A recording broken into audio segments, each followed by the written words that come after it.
sure. No, so he didn't pass away. This was 5%.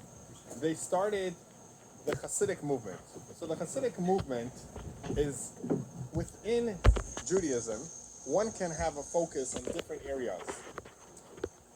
Until then, until the time the Hasidic movement started, there was a big gap between Jewish people. There were the learned, and then there were the simple people, which was the masses. Most of the people back in the day did not go to school, did not know how to read or write. They were simple farmers, shepherds, or tradesmen. They weren't involved with heavy labor, with heavy learning.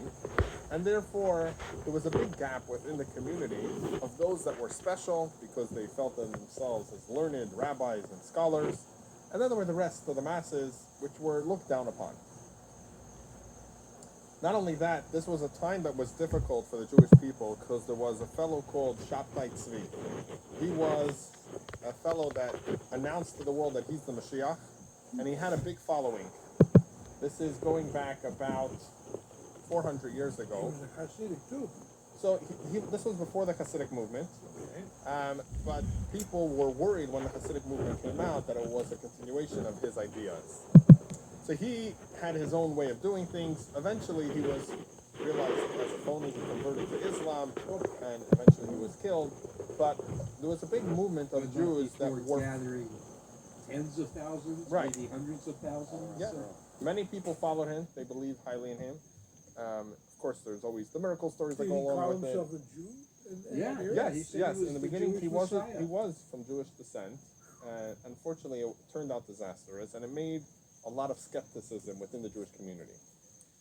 But there were serious problems about people serving God. There was that gap between those in the community that were on the higher end of the scholarly and those that were more simple. And also, in general, the service of God was very much out of servitude, in a way of coercion, in a way of feeling guilty, feeling oppressed, rather than doing it in a way of joy and happiness.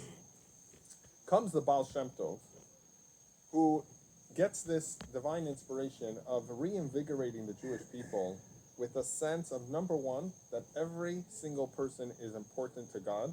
And he said like this: imagine you have a couple that were trying their whole life to have children.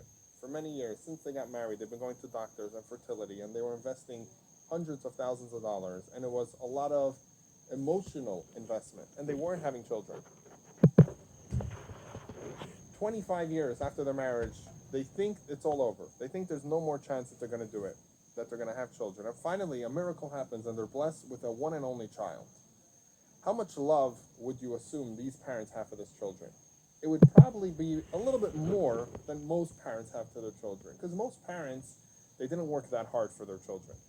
The more hard you work for something, the more you appreciate it. Yeah, I was going to say.